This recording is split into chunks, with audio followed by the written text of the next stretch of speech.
আসসালামু আলাইকুম। মিজানুর রহমান ভবঘুরে দেশে এবং বিদেশে যে যেখান থেকে আমাদের এই ভিডিও দেখছেন সবাইকে সাদর সম্ভাষণ। আশা করি সবাই ভালো আছেন। আজকে আমরা আপনাদেরকে বাংলাদেশের এক চমৎকার নৈসর্গিক প্রকৃতি এবং পাহাড়ের বিশাল জায়গা উপস্থাপন করব। আশা করি আপনাদের কাছে এই নান্দনিক সৌন্দর্য সবাইকে আবেগ আপ্লুত করে দিবে, মনকে রাঙিয়ে দিবে। এটি হচ্ছে বাংলাদেশের অন্যতম একটি আকর্ষণীয় পাহাড়ি জনপদ এবং পাহাড়ি রাস্তা, চট্টগ্রাম মিলিটারি একাডেমি ভাটিয়ারি। এই ভাটিয়ারি থেকে হাটহাজারী পর্যন্ত ১৯ কিলোমিটার দীর্ঘ একটি রাস্তা, যেটি সম্পূর্ণ পাহাড়ের উপর দিয়ে তৈরি করা হয়েছে। সেই রাস্তা থেকে আজকে আমি আপনাদেরকে দেখাবো। যারা মিজানুর রহমান ভবঘুরে চ্যানেলটিকে সাবস্ক্রাইব করেছেন সবাইকে ধন্যবাদ জানাচ্ছি। যারা এখনও করেননি তাদেরকে অনুরোধ করবো আমাদের এই চ্যানেলটিকে সাবস্ক্রাইব করে দিবেন, আমাদের ভিডিওতে শেয়ার করে দিবেন এবং কমেন্টস করে আমাদেরকে পরামর্শ দিবেন কোন আঙ্গিকে আমরা ভিডিও তৈরি করলে আপনারা উপকৃত হবেন।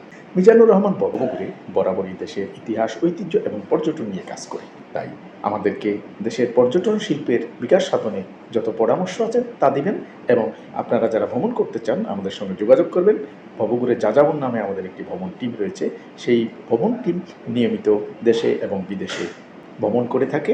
আপনারা চাইলে সেই টিমের সঙ্গে যুক্ত হয়ে বিশ্ব ভ্রমণ অনায়াসে করে আসতে পারেন।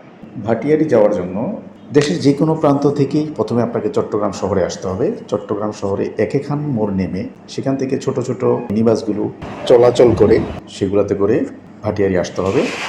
একেখান থেকে আনুমানিক ৫ থেকে ৬ কিলোমিটার দূরে অবস্থিত বিএম গেট। সেখানে বাসে ১৫ টাকা করে ভাড়া নেয়। নেমেই রাস্তার অপোজিট পাশে, পূর্ব পাশে রাস্তা পার হলেই সেখান থেকে আবার সিএনজি পাওয়া যায়। একটা বিষয়, যেহেতু এটি একটি রেস্ট্রিক্টেড এরিয়া, এই রাস্তা দিয়ে গাড়ি চলার জন্য বেশ কিছু বাধ্যবাধকতা রয়েছে। সেজন্য সকল গাড়ি এখানে পারমিশন পায় না। সিএনজি আছে, সিএনজি করে সোজা হাটহাজারী পর্যন্ত সিএনগুলো যায়, অথবা চাঁদের গাড়ি আছে সেগুলো যায়, তবে সেগুলো লোকাল ভাড়া টানে সরাসরি ভাটিয়ারি থেকে হাটহাজারী পর্যন্ত। আপনি যদি ঘোরার জন্য সেখানে নামেন তাহলে অবশ্যই একটি রিজার্ভ সিএনজি নিতে হবে। সিএনজি নিয়ে ওই পয়েন্টে আপনাকে ঘুরে ঘুরে দেখতে হবে। তবে মাথায় রাখবেন, সিএনজিতে পর্যাপ্ত পরিমাণ ভাড়া ওরা হাঁকায়, ৪০০, ৫০০, ৭০০ টাকা পর্যন্ত ভাড়া নিয়ে নেয়। বুদ্ধিমানের কাজ হবে সেখান থেকে অটোতে করে সানসেট পয়েন্ট নামক যে জায়গাটা আছে প্রায় ২ কিলোমিটার, এই রাস্তা পর্যন্ত সানসেট পয়েন্টে ৫০ টাকা অটো ভাড়া দিয়ে গিয়ে বাকি অংশ নেমে হেঁটে হেঁটে একেবারে বোটঘাট পর্যন্ত আপনি যখন যাবেন তখন আপনার পয়সাও উসুল হবে, ভ্রমণেরও ষোলকলাপূর্ণ হয়ে যাবে। এভাবেই আপনারা এই ভাটিয়ারি পয়েন্টে আসবেন। বিশ্ব ভ্রমণে ভবঘুরে যাযাবর নামে আমাদের একটি ভ্রমণ টিম রয়েছে। সেই টিমের মাধ্যমে আমরা দেশে এবং বিদেশে সব জায়গাতেই ভ্রমণ পরিচালনা করে থাকি। আপনি যদি কোনো ভ্রমণ পিপাসু হয়ে থাকেন তাহলে অবশ্যই আমাদের সেই স্ক্রিনে দেখানো নাম্বারের সাথে যোগাযোগ করে ভ্রমণ টিমের সাথে যুক্ত হয়ে যে কোনো প্রান্তে ভ্রমণ করতে পারবেন। আমি নাম্বারটা দিয়ে দিলাম। এখন আমরা যে জায়গাটাতে দাঁড়িয়ে আছি এটি হচ্ছে চট্টগ্রামের ভাটিয়ারির অন্যতম একটি পর্যটন স্পট, যেটিকে সানসেট পয়েন্ট বলা হয়। এই পয়েন্ট থেকে বিকেলবেলা সূর্য অস্ত দেখা যায়। ৫০ টাকা টিকিটে এখানে প্রবেশ করে পাহাড় থেকে সমুদ্রে সূর্য অস্ত উপভোগ করা যায়। আমরা এখন সেই সানসেট পয়েন্টের গেটে দাঁড়িয়ে আছি। এই সানসেট পয়েন্টের ভেতরে বেশ কিছু টি স্টল, খাবার দোকান এবং ঘোরার জন্য অসংখ্য স্পেস রয়েছে। একটি উঁচু টিলা যেখান থেকে বিকেলবেলা সূর্য অস্ত দেখা যায়, সেখানেও যেতে পারেন। ৫০ টাকা দিয়ে এন্ট্রি হয়ে পুরো সানসেট পয়েন্টের সমস্ত অংশটুকু ঘুরে ঘুরে দেখতে পারেন। এটি সেনাবাহিনী দ্বারা নিয়ন্ত্রিত একটি বিনোদন কেন্দ্র। ভাটিয়ারি লেক এমন একটি জায়গা, এমন একটি মনোমুগ্ধকর পরিবেশ, আপনি যেখানেই তাকাবেন, যেদিকেই তাকাবেন আপনার মনকে ছুঁয়ে যাবে প্রকৃতির অপার সৌন্দর্যে। যেখানেই তাকিয়ে থাকবেন মনে হবে যে আমি এখানেই বসে পড়ি, এখানে বসে ছবি তুলি, ভিডিও করি। সানসেট পয়েন্টের পাশেই ভাটিয়ারি লেক। উপর থেকে পাহাড়ের উপরে রাস্তা, সেই রাস্তা থেকে লেকের অপার সৌন্দর্য উপভোগ করা যায়। বিকেলবেলা আরও মোহনীয় রূপ ধারণ করে এই অংশের এই সানসেট পয়েন্টের রাস্তাটুকু। সব কিছু মিলিয়ে একটি অসম্ভব সুন্দর রকমের পাহাড়ি রাস্তা। এটি বাংলাদেশ সেনাবাহিনী কর্তৃক নির্মিত একটি রাস্তা। এই রাস্তা সীতাকুণ্ড এবং হাটহাজারীর সাথে সংযোগ সড়ক, পাশাপাশি একটি বিনোদন কেন্দ্রে রূপ নিয়েছে এই সানসেট পয়েন্টের অংশটুকু। এবং এই রাস্তাটি পাহাড়ি এই আঁকাবাঁকা মনোমুগ্ধকর সৌন্দর্যে ঘেরা রাস্তাটি। আকর্ষণীয় একটি জায়গা হচ্ছে এই ভাটিয়ারি লেক। যেহেতু সেনাবাহিনী নিয়ন্ত্রণাধীন, সেনাবাহিনী কর্তৃক এটি প্রতিষ্ঠিত, সেজন্য এখানকার প্রত্যেকটি বিষয় পরিষ্কার পরিচ্ছন্ন সুশৃঙ্খল। আমরা হাঁটতে হাঁটতে আরেকটু সামনে এগিয়ে আসলাম। এখানকার সৌন্দর্য আরও অপরূপ, আরও মুগ্ধকর। ঘন সবুজ বন, সেই বনের পাশেই একটি লেক।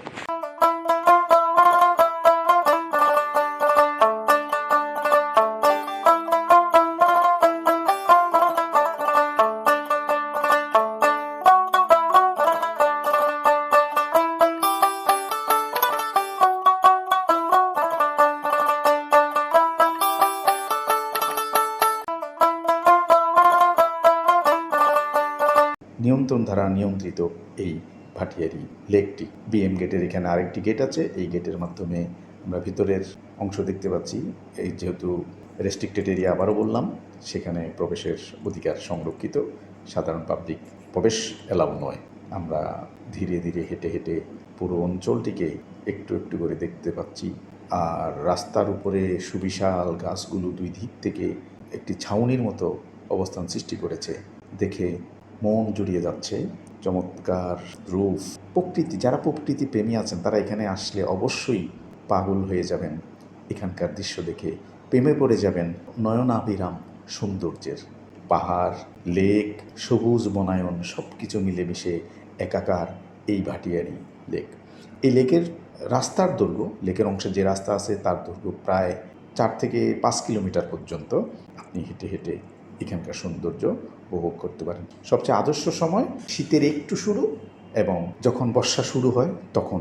এই সময়টাতে যখন কেউ আসে, বিশেষ করে বর্ষাকালে যখন আসে, তখন প্রকৃতি খুবই সতেজ কোমল সবুজ থাকে, তখন দেখে বেশি ভালো লাগে। অন্যান্য সময় আসা যায়, কিন্তু তখনকার প্রকৃতি পরিবেশ একটু থাকে, যার কারণে তেমনটা হয়তো সৌন্দর্য চোখে পড়বে না। তো এই সময়টাতে ফুল সৌন্দর্য বিকশিত করে প্রকৃতি তার রূপ ছড়িয়ে দেয় ভাটিয়ারি এই অংশে। ঘন সবুজ বন, পাহাড়ি রাস্তা, রাস্তার অপর পাশেই সুবিশাল সুবিস্তৃত মায়া লেপ ভরা এক লেক। সেই লেকের সামনে আজকে দাঁড়িয়ে আছি। এই রাস্তাটি সোজা চলে গেছে হাটহাজারীর বড় দিঘির পাড়। বাতাস আছে, রৌদ্র আছে, সব মিলে সুন্দর একটি পরিবেশ। এখন সময়টা এমন, রোদের তেজ খুব একটা নেই, যার কারণে অন্যান্য সময় যখন হাঁপিয়ে উঠতাম, এখন বেশ ভালো লাগছে। বাংলাদেশ সেনাবাহিনী কর্তৃক নির্মিত এই রাস্তাটি এখন সাধারণ লোকের চলাচলের একটি যোগাযোগ মাধ্যম। সেই মাধ্যম ভাটিয়ারি বিএম গেট থেকে শুরু করে হাটহাজারী পর্যন্ত এই রাস্তাটি বিস্তৃত। সেই রাস্তা ধরে হাঁটছি আর উপভোগ করছি এখানকার লেকের এবং পাহাড়ি রাস্তার সৌন্দর্য।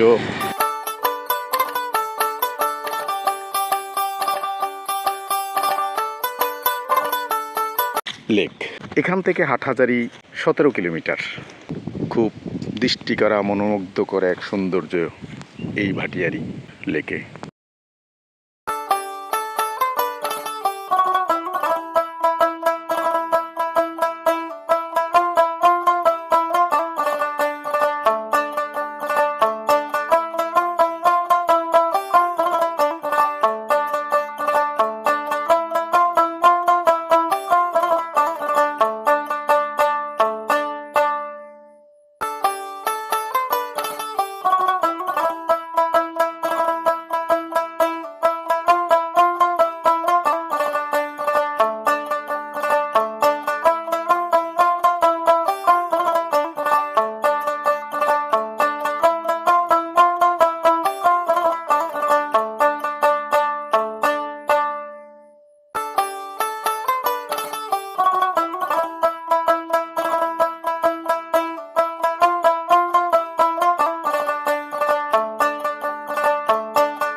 এখানে হচ্ছে গল্ফ গার্ডেন রেস্টুরেন্ট, গল্ফ ক্লাবের একটি রেস্টুরেন্টও আছে পাশে।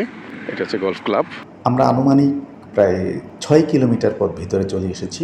6 কিলোমিটারের মতো আসার পর এখানে দেখতে পাচ্ছি গল্ফ ক্লাবের একটি গল্ফ রেস্টুরেন্ট। আরও আকর্ষণীয় একটি জায়গা, রাস্তাটাও সুন্দর এবং পাশেই আছে গল্ফ রেস্টুরেন্ট। সেখানে সেনাবাহিনীর একটি গল্ফ ক্লাবের অন্তর্গত এই রেস্টুরেন্টটি। যদিও যাব না, বাট বাহির থেকে দেখে শিহরিত হয়ে গেলাম এর সৌন্দর্যটা। কি দারুণ, প্রকৃতির মাঝে নিদর্শন গলফ ক্লাবের গলফ রেস্টুরেন্ট। এখানকার যে ঢালু পথটা দেখতেছে এটা কিন্তু খুবই খারাপ, যদি আমার ভিডিওতে এইভাবে দেখা যাচ্ছে না, বা এই যে অংশটা একেবারেই খারাপ। গাড়িতে যখন কেউ পার হয় এই রাস্তাটা তাকে খুব সাবধানে যেতে হয়। একেবারে অনেক দিকে নিচুর দিকে, প্রায় 60 ডিগ্রি অ্যাঙ্গেলে নিচের দিকে নেমে গেছে রাস্তাটি। যারা গাড়িতে করে আসবেন খুব সাবধানে এই অংশ পার হবে। ইন্ডিকেটর দেওয়া আছে রাস্তা সম্পর্কে, সাবধানে চলাচল করবে। পাহাড়ি রাস্তা খুবই ভয়ঙ্কর, একটু এদিক সেদিক হলে একেবারে সোজা নিচের গিরিখাতে। ড্রাইভ করার সময় সাবধানতা অবলম্বন করতে হবে। পাশেই বেশ কিছু পার্কিং রয়েছে, যেহেতু এখানে পিকনিকের জন্য বিভিন্ন লোকজন আসেন, বেড়াতে আসেন, পর্যটকরা আসেন। রাস্তার পাশে পাশে একটু দূরে দূরে গিয়েই সেখানে গাড়ি পার্কিংয়ের ব্যবস্থা করে রেখেছেন সেনাবাহিনী কর্তৃপক্ষ। অনায়াসে এখানে পার্কিং করে রাখতে পারেন। এখানে নেই কোনো চাঁদাবাজ, নেই কোনো ভয়, এখানে কিছু একেবারেই নিরাপদ। যদিও এলাকাটা জনবিরল, সম্পূর্ণ নিরাপদ। সেনাবাহিনীর তত্ত্বাবধানে এই রাস্তা পরিচালিত হয়। এখান থেকে পুরো লেক ঘোরার জন্য অনেকগুলো বোট আছে। আমরা এখন ধীরে ধীরে সেই বোট ঘাটের দিকে যাচ্ছি। এটি হচ্ছে ভাটিয়ারি লেকের বোট ঘাট। এখান থেকে আপনি বোট ভাড়া করে ঘন্টা হিসাবে বিভিন্ন জায়গায় বোটিং করতে পারবেন। এই ব্যবস্থা, এই বিনোদন এখানে চলমান। একেবারে পাহাড়ের নিচের দিকে অংশে এটা। এই লেকে ভ্রমণের জন্য অনেকটাই নিচে নেমে এসেছি পাহাড়ের তলদেশে। ওইখানে দেখতে পাচ্ছি একটা বাচ্চারা বোট ড্রাইভ করছে ওই যেখানে। বনের একেবারে শেষ পয়েন্টের দিকে চলে আসলাম। শেষ পয়েন্টে আসার শুরুতেই আমরা এখানে দেখতে পাচ্ছি লেকের এবং পাহাড়ের রাস্তা এবং লেক প্রায় সমতলে চলে এসেছে। এখানে এসে এই বোটগুলো জন্য বোটিং করার জন্য বোট পয়েন্ট আছে। এখানে টিকিট করে বোট ভাড়া নিয়ে অথবা যৌথভাবে বোট ভাড়া নেওয়া যায়। এখান থেকে পুরো লেক ঘুরে আসা যায়। এখানে টিকিটের হারগুলো দেওয়া আছে, স্ক্রিনে আপনারা দেখতে পাচ্ছেন। আমি সেখানে তুলে দিলাম। ঘণ্টাব্যাপী বোট ভাড়া করে বোটিং করা যায়। প্রতিদিনের সময়সূচি এখানে দেওয়া আছে। এই হচ্ছে বোট ঘাট। এই অংশটা একেবারে ওয়াটার লেভেলের কাছাকাছি, উঁচু নয়, একেবারে নিচের অংশ। আর বনের প্রায় শেষ প্রান্ত এটি। এখান থেকেই বোট পরিচালিত হয়। ছোট ছোট বোট আছে কিংবা বড় বোট আছে, একজন দুজন কিংবা একাধিক ব্যক্তি মিলে এই বোট ভাড়া নিয়ে লেকের সৌন্দর্য কাছ থেকে উপভোগ করা যায়। স্বচ্ছ পানি, বর্ষার শেষ মুহূর্ত, বৃষ্টি নেই, বাদল নেই, রৌদ্র তেমন একটা তেজদীপ্ত নয়, নাতিশীতোষ্ণ আবহাওয়া। এটি ভ্রমণের জন্য একটি পারফেক্ট সময়। আর আমরা সেই সময়টাকেই বেছে নিয়ে আজকে ভাটিয়ারি লেকে অবস্থান করছি। দীর্ঘ সময় ধরে আমি আপনাদেরকে ভাটিয়ারি হাটহাজারী সড়কের প্রকৃতি, সানসেট লেক এর নয়নবিরাম সৌন্দর্য উপস্থাপন করে দিলাম। আশা করি আপনাদের ভালোই লাগলো। আপনারা এখানে আসবেন, এখানে এসে আপনাদের অবসর বিনোদন যে সময়টুকু থাকে সেই সময়টুকু কাজে লাগাবেন এবং ছুটির কর্মব্যস্ততার ফাঁকে ফাঁকে ছুটির সময়গুলোকে এখানে এসে আপনারা কাটিয়ে যাবেন। ভালো লাগবে, মন সতেজ থাকবে এবং বাচ্চারাও এখানে যদি নিয়ে আসেন তাদেরও আনন্দ উপভোগ হবে। তবে একটা বিষয় এখানে মাথায় রাখবেন, এই রাস্তায় সাধারণ গাড়ি ঘোড়া চলে না, সব কিছুই রিজার্ভ করে আপনাকে আসতে হবে। যার কারণে খুব বেশি পরিমাণ খরচ আপনাকে এখানে গুনতে হবে। কোনো দোকানপাটও নাই বললে চলে। মাঝখানে যে বোট ঘাট রয়েছে সেই বোট পয়েন্টে এসে একটা দুটো দোকান পাবেন। এই ফাঁকে আর কোনো দোকানপাট এখানে পাবেন না। পর্যাপ্ত পানি, খাবার নিয়ে আসবেন। ধন্যবাদ সবাইকে। আজকের মতো বিদায় নিচ্ছি আমরা ভাটিয়ারির এই পয়েন্ট থেকে। দেখা হবে আমাদের পরবর্তী কোনো ভিডিও নিয়ে। ততদিন পর্যন্ত সবার সুস্থ সুন্দর জীবন কামনায়। গাছ আমাদের পরিবেশ বান্ধব বন্ধু। গাছ লাগান, পরিবেশ বাঁচান। একটি গাছ যখন কাটবেন কমপক্ষে 3টি গাছ রোপণ করবেন। হারিয়ে যাচ্ছে আমাদের দেশ থেকে সবুজের ঘনভূমি। আমরা যদি সচেতন হই, গাছ রোপণ করি, তাহলে সেই ফিরে পাবে আমাদের বনায়নের সেই বনভূমি। আল্লাহ।